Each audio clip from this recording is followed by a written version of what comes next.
What is the Middle Path of Buddha? By Thanissaro Bhikkhu. In his very first sermon, the Buddha introduced his path of practice as a middle way that avoids two extremes, a commitment to sensual pleasures related to sensual desires, and a commitment to self-affliction. On the surface, this statement makes the path sound like a middling way, at a bland halfway point on the continuum between pleasure and pain. But if you read further in the Canon on the middle way, you realize that its middleness is much more complex than that.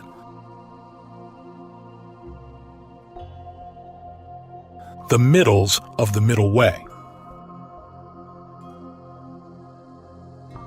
To begin with, there are times when the Buddha recommends pursuing pleasant practice, and other times where he recommends painful practice. There are also times where he talks of the middleness of his middle way in different terms entirely. When discussing one of the more advanced stages of the first factor of the path, right view, he describes it as a perspective that avoids questions requiring an either-or response, where both the either and the or entangle you in issues that distract you from the task of putting an end to suffering and stress. This aspect of the path is middle in the sense that it cuts right through the middle of such questions and throws both alternatives off to the side. This means that the Buddha chose his words carefully. The path doesn't necessarily lie between two extremes. It avoids two extremes. But exactly which directions it goes in avoiding them is up to the discernment of each practitioner to find out. Sometimes you avoid extremes by finding a point of moderation on a continuum running between them, a point that doesn't always stay right in the middle and that can move unexpectedly. Sometimes you avoid extremes by leaving the continuum entirely. The Buddha's middle way has middles of both sorts. In tracking down and sorting out the various middles of the middle way, you have to use your discernment in the same way you do when practicing to master a physical skill. To begin with, you have to discern where, on a continuum running from too little to too much, what amount of practice is just right. Too little practice doesn't make a difference in your performance. Too much practice can simply wear you out without improving your skills. That kind of middle lies on a continuum measured in time. Just as important, and often even more so, you have to discern which issues to focus on while you practice and which ones to ignore.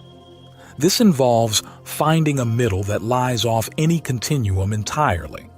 For instance, if you're trying to become a faster swimmer, you have to focus on maintaining good form throughout your time in the water and to ignore the question of whether a red or yellow swimsuit will shave seconds off your time. In realizing that neither red nor yellow are relevant to your speed, you cut right through the middle of that issue and are done with it.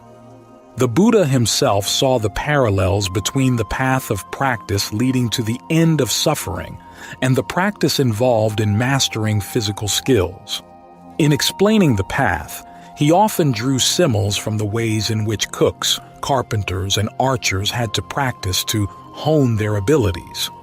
The main difference, of course, is that while physical skills require a great deal of concentration and discernment, the path requires even more.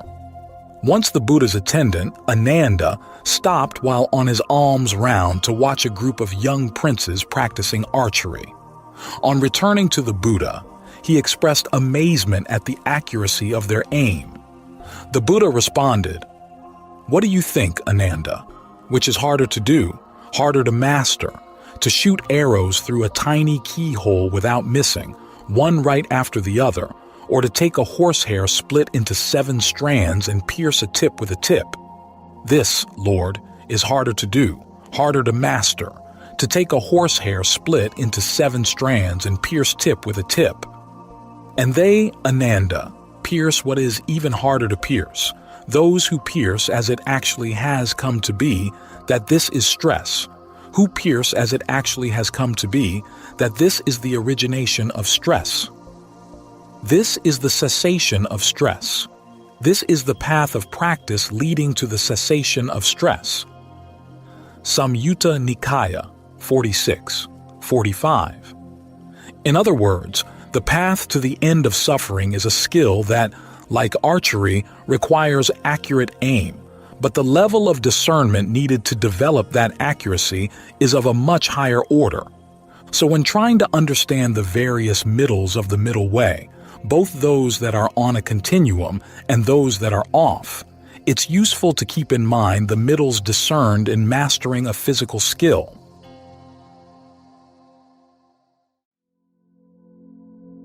Two types of middle. The middles of the middle way that lie on a continuum are those related to the practice of moderation. Those that lie off any continuum are related to the practice of appropriate attention.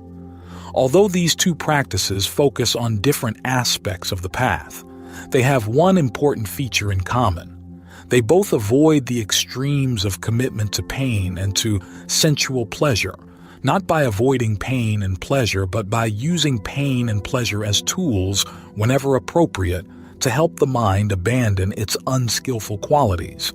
In other words, neither practice treats pleasure or pain as an evil in and of itself. Instead, they both treat pleasure and pain as means to a higher end. They simply differ in the way they use pleasure and pain as tools. Moderation uses pain when necessary as a goad to heedfulness, and pleasure as a support for life and for physical and mental health. Appropriate attention encourages you to develop the pleasure of strong concentration to help wean you away from attachment to sensual pleasures. Then it encourages you to use the mental firmness provided by concentration to look carefully at the experience of pain until you develop dispassion for it. This, in turn, allows you to free the mind from all suffering and stress. So to develop the discernment that can lead to that freedom, you have to exercise it with both sorts of middles, those involving moderation and those involving appropriate attention.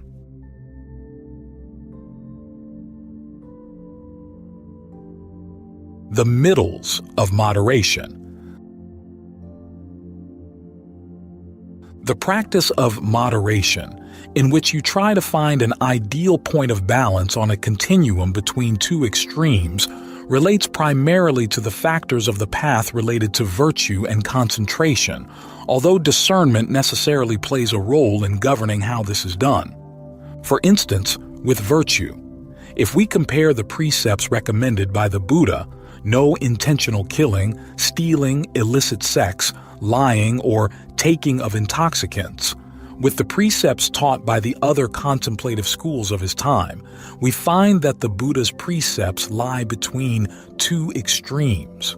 On the strict side, the Jains taught that all activity, intentional or not, is harmful, and that the only harmless course of action was to undergo austerities and ultimately to lie down still and fast to death. On the other extreme, the Ajivakas and Lokayatas taught that actions have no effect on what happens in the world, so there's no way that you can do anyone any help or harm. From this, they argue that the whole idea of morality is a sham, a mere social convention, and that there's no need to place any restrictions on your behavior at all. The Buddha's insistence that actions have consequences, that harm is real, and that you have to focus on not intentionally causing harm is a midpoint between these two extremes. However, it's important to note that the moderation of the precepts taught by the Buddha doesn't mean that they should be observed in a middling way, sometimes following them and sometimes not. The Buddha stressed that the practice of the precepts gives its best results when you observe them in your dealings with all living beings in all situations, at all times. He also expressed admiration for those monks who kept to their precepts even if it cost them their lives. UD 5 Uposatha Sutta. Only when you show that level of commitment to the precepts can they expose any unskillful agendas in the mind that would otherwise lie hidden behind your excuses for not observing them in one situation or another.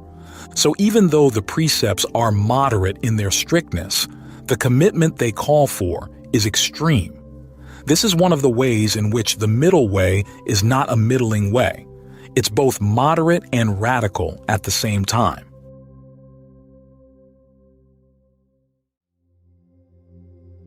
Moderation and concentration. A similar principle applies to the moderation of concentration. You have to be radically committed to developing a balanced state of mind. Here, however, the point of moderation is no longer on a single continuum. Instead, you have to find a point of balance on several different continua at once. The continuum stretching from commitment to sensual indulgence to commitment to self-affliction relates to the practice of concentration most directly in the need to exercise moderation in the amount food you eat. The path factors related to concentration, right effort, right mindfulness, and right concentration are aimed at developing a stable, full-body awareness that requires a healthy body that's neither weakened from eating too little nor oppressed from eating too much. Afflicting yourself by eating too little will deprive you of the energy you need to maintain full-body focus. Indulging in eating too much will make the body heavy and unsettled. Like an athlete or a soldier, you have to avoid both hating food and loving food for its flavors and the sense of fullness it provides. Instead, you have to regard it primarily as fuel to keep the body both light and strong at the same time. As for the state of mind in concentration, it lies on the midpoint on a continuum between two other extremes, states of mind that are scattered and hyperactive and those that are torpid and unalert. To find this midpoint, which will vary over time, you have to develop the factors of awakening in a way that moves you away from either extreme. When the mind is torpid, you rouse it by developing three qualities. The first is your ability to analyze what's skillful and unskillful in your present state of mind. This is called analysis of qualities. Then you make the effort to develop what's skillful and to abandon what's not. This is called persistence, until the body and mind are nourished with a sense of refreshment called rapture. On the other hand, when the mind is overly aroused, you focus not on those factors but on a different set of three: calm, concentration, and equanimity. The only factor for awakening that's always appropriate is mindfulness, for it remembers to watch over the mind and to evaluate which of the other factors are needed at any one time. Another continuum requiring moderation relates to the issue of how much pressure to apply in your focus on the object of your concentration. In the Buddha's simile, it's like holding a quail in your hands. If you hold it too tightly, it'll die. If too loosely, it'll fly away. Majjhima Nikaya 128. As concentration develops to the level of jhana, the absorption that constitutes right concentration, you'll find that the factors of rapture and calm can lead to extremely intense feelings of pleasure. These feelings don't count as sensual pleasures, in that they don't depend on the external senses.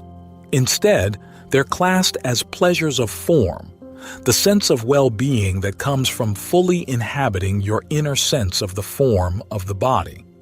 For this reason, these feelings are not to be avoided. In fact, the ability to access them at will is an important part of mastering concentration, for it nourishes your ability to stay on the path. However, here too you have to exercise moderation.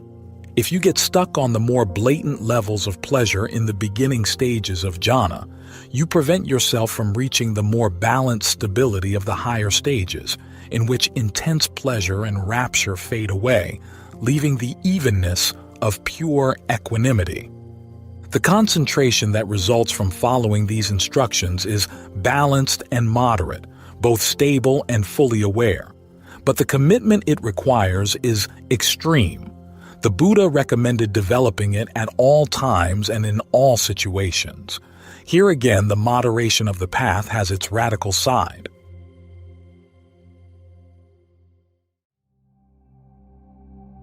Discernment and moderation. Although issues of moderation focus primarily on the parts of the path dealing with virtue and concentration, they require that you use discernment. After all, discernment plays a necessary role in seeing the value of moderation in the first place.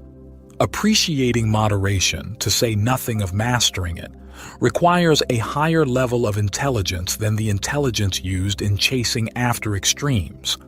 Discernment is also needed to provide you with effective reasons to withstand the emotions that would push you off course.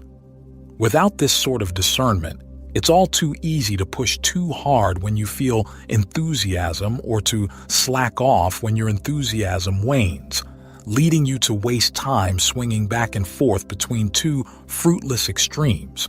Discernment also plays a role in gaining a sense of how the energies of the mind and the demands of the practice keep changing, especially in the practice of concentration, so that you can figure out at any given moment where on the continuum the middle point of most effective moderation actually lies. For instance, you can notice how today's needs differ from yesterday's and, like a swimmer who can read the state of his body as he swims his laps, figure out whether your concentration today needs more energy or less. Discernment also helps you to notice when you can practice in line with your pleasure and when you have to practice with pain. If you see that living in accord with pleasure fosters unskillful qualities in the mind, you have to push the middle point of moderation in the direction of pain, sitting longer hours, going with less food and sleep, practicing walking meditation for longer stretches of time. When working with pain has done its work, the middle point of moderation can slide back in the direction of harmless pleasure. Majjhima Nikaya 101. An example of harmless pleasure is the pleasure that comes from the beauties of wilderness, where you can find the seclusion that fosters concentration. At present, we tend to take for granted the idea that wilderness is beautiful, and forget that only recently has human culture come to view wilderness in a positive light. For millennia, ever since the beginnings of agriculture, wilderness was something endured under duress and that had to be tamed. Only with the Industrial Revolution have people in general come to regard wilderness as a place to be enjoyed. But the Pali Canon was far ahead of its time in this regard. It contains the earliest extant poetry extolling the beauties of wild nature, treating those beauties both as inherently pleasant and as the ideal setting for finding the even higher pleasures of a well-concentrated mind. The ability to appreciate these pleasures and to realize that this appreciation was a healthy aid on the path required sharp discernment. What makes these pleasures healthy is the purpose which they are used, a point that applies equally to the more everyday pleasures of food, clothing, shelter, and medicine. Monks are enjoined every day to reflect on why they need these supports on the path, and to remind themselves to use them strictly for that purpose, to keep from getting carried away by the pleasures these things can provide. The reflection on food, for instance, gives guidance on how to find the point of moderation in eating by keeping the purpose of eating always in mind. And how does a monk know moderation in eating? There is the case where a monk, considering it appropriately, takes his food not playfully, nor for intoxication, nor for putting on bulk, nor for beautification, but simply for the survival and continuance of this body, for ending its afflictions, for the support of the holy life, thinking, I will destroy old feelings of hunger and not create new feelings from overeating. Thus I will maintain myself, be blameless, and live in comfort. Anguttara Nikaya 437. So the role of discernment in directing the moderation of virtue and concentration shows that the path, in avoiding the extremes of commitment to sensual pleasure and commitment to self-inflicted pain, doesn't require you to avoid pleasure and pain. It teaches you to avoid commitment to either of the two.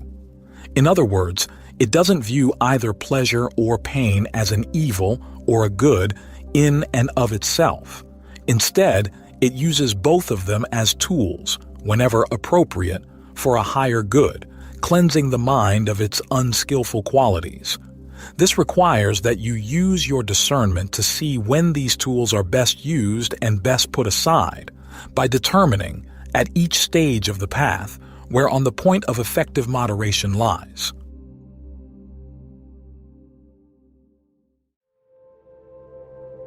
The middles of appropriate attention.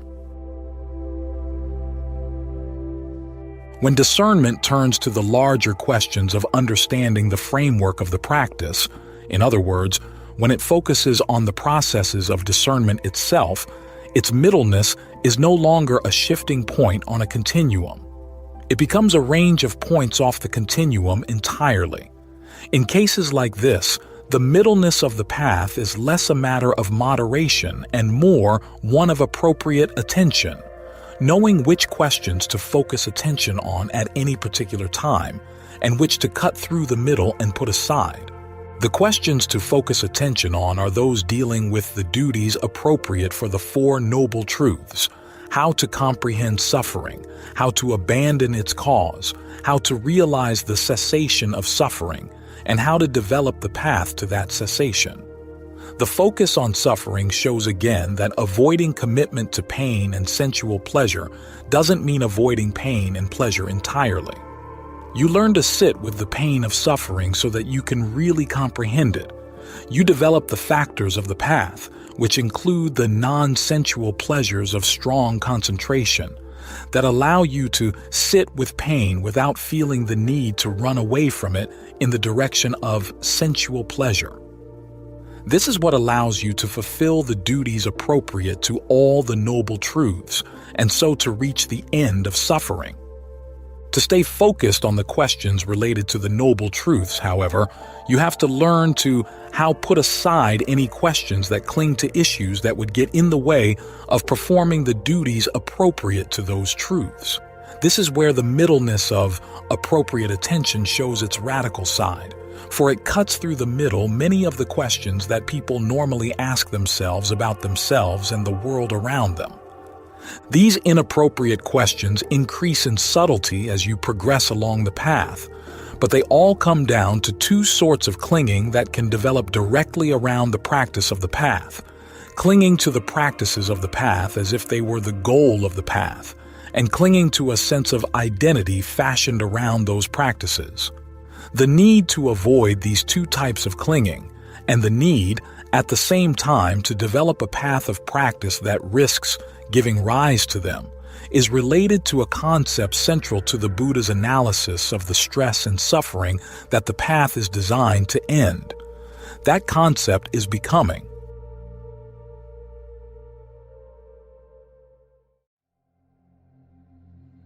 Questions of becoming. Becoming is a sense of identity in a particular world of experience. Becomings of this sort can last for whole lifetimes or, within the mind, for fleeting moments of time. In every case of becoming, both the identity and the sense of the world coalesce around a particular desire.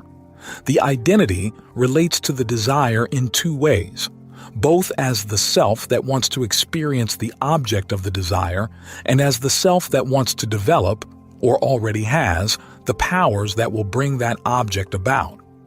Other aspects of yourself are irrelevant to that particular becoming. The sense of the world related to the desire is also composed of two things: those aspects of the world that will help fulfill the desire and those that threaten to stand in the way of its fulfillment.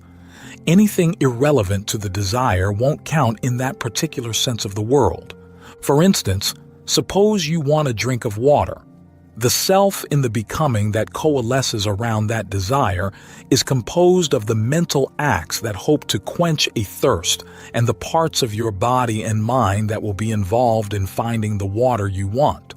Other aspects of yourself, such as your looks or your musical abilities, will be irrelevant to that particular becoming. The world of this becoming will be composed of the parts of the world that will either provide you with water or stand in the way of your obtaining it. If you're in a desert far from water, the desert will play a huge role in that particular becoming. If you're near a stream in the mountains, the desert, even though it still exists in this human world, won't count in the world of that becoming at all. Processes of becoming can operate simultaneously on many levels, both short-term and long. The fact of your being a human being in this human world is a becoming that resulted from a desire that appeared in the mind as you were leaving your last lifetime.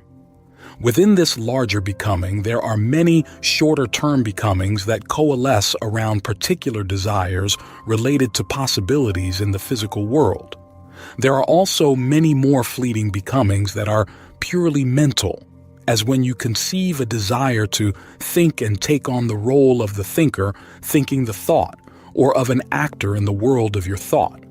These levels of becoming are interrelated in that physical levels of becoming can inspire mental ones, and purely mental becomings can form the seed for becomings on the level of the physical world for short periods of time or for entire lifetimes.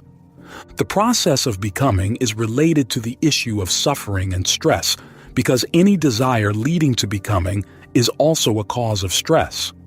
To gain freedom from stress requires putting an end to all desires leading to becoming.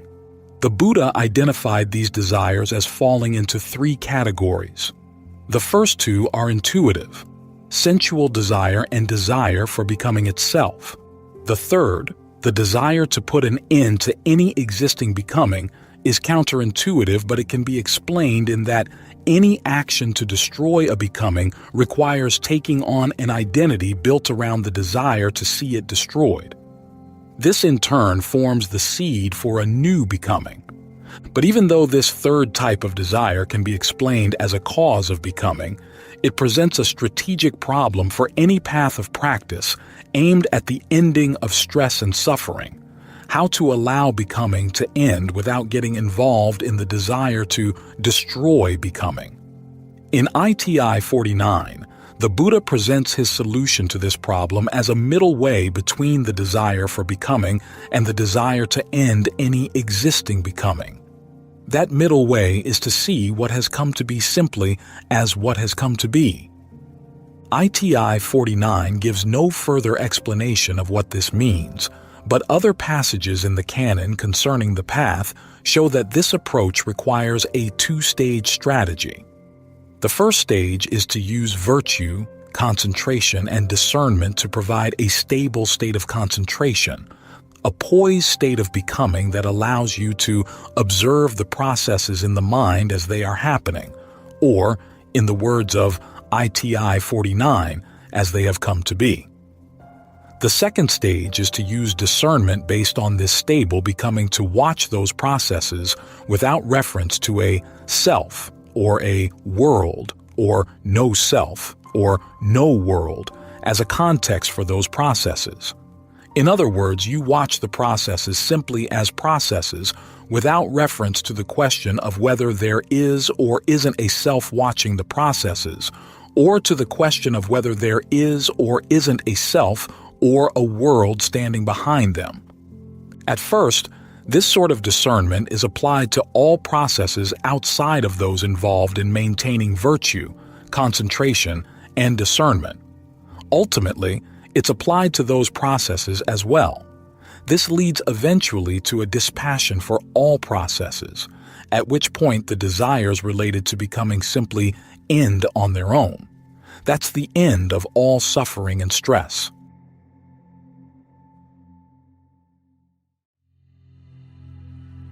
Two stages of discernment. In the context of this two-stage strategy, the role of appropriate attention, the middleness of discernment that lies outside any continuum, is to turn attention away from any unnecessary or unskillful sense of self or the world that would interfere with this strategy. For instance, in the first stage, the practice of virtue and concentration requires high levels of self-esteem and heedfulness, both of which require a healthy sense of self. So appropriate attention at this stage doesn't call that sense of self into question. However, Any desire to compare your level of virtue or concentration with that of others is detrimental to the practice, and so appropriate attention focuses on turning attention away from questions that would involve comparing yourself with others. You're here to cure your own unskillful mental qualities, so the question of whether you're better than others is really none of your business. For this reason, the middleness of discernment at this stage warns you, for instance, not to exalt yourself or to disparage others over how content you are with meager material gains or how much delight you take in the practice. And 428. And it warns you not to exalt yourself over other people whose level of concentration is lower than yours. MN 111. So at this stage, the middleness of discernment deals only with becomings that thwart your path, while it encourages those that are necessary to keep the path going. On the second stage of the Buddha's strategy, discernment undercuts every type of becoming. But here again, it treads a middle path. The middle here lies in turning attention away from any questions concerning the nature or existence of a self or world surrounding the processes of the mind. The middle path that cuts through these questions is an understanding of the processes leading to suffering and stress, viewed simply as processes. The formal name for the pattern of these processes is dependent co-arising, paticca samuppada. Although dependent co-arising is a teaching that even the Buddha described as complex, its middleness as a form of discernment is easy to explain. It makes no reference to the existence or non-existence of a self or world as a context for the processes leading to suffering and stress. In fact, it shows how any sense of self or world is a byproduct of those processes. In this way, instead of placing these processes within the context of a self or a world, dependent co-arising provides the context for understanding how ideas of self and world come about as a result of the processes leading to stress and suffering. In doing so, it shows how to view the processes of the mind in such a way that leads ultimately to a sense of dispassion for any sense of self or world, and in so doing leads to total release from becoming, total release from all suffering and stress. Several discourses list questions that are cut through the middle when you adopt the perspective of dependent co-arising. Some of these questions cover issues about the nature of the self. For instance, is the body the same as the soul, or is the body one thing and the soul something else? SN 1235. Is stress self-made, or is the one who creates it different from the one who experiences it? SN 1217. Are pleasure and pain self-made, or is feeling one thing and the one who experiences it something else? SN 1218. Other questions cut through the middle by dependent co-arising cover issues concerning the nature and existence of the world. Does everything exist? Does it not exist? SN 1215. Is everything a oneness? Is it a plurality? SN 1244. When discernment is able to put aside these questions, and other similar ones, such as whether the self does or doesn't exist, SN 4410, MN 2, it can reach a point of equipoise called non-fashioning, adamayata, where all the issues of becoming fall away.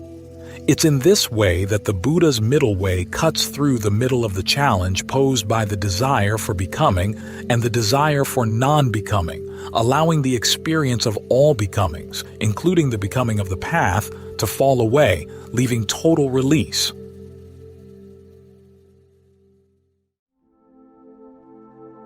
Released from location. One of the features of this release is that it's totally devoid of location, both physical and mental. After all, location is an issue of selves and worlds, which in turn are issues of becoming. When the mind is free of becoming, location is no longer an issue, for there's no sense of a world in which to be located, and no sense of a self that has to be located somewhere.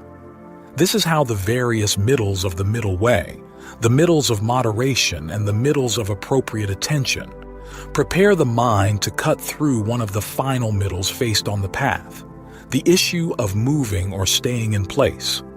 As long as location is an issue, there's no way through the middle of this question. The mind is always faced with choosing one side or the other, to stay where it is or to go somewhere else. This means that it's always having to choose a course of action. It's still not totally free, but when location is no longer an issue, the question of where to go or stay is cut through the middle and total release is found. This is why the consciousness of those who are totally awakened is said to be nowhere established, SN 2287, but everywhere released, DHP 348. Because this release is so total, they're no longer concerned with who's experiencing the release or where. The fact of release, on its own, is completely enough.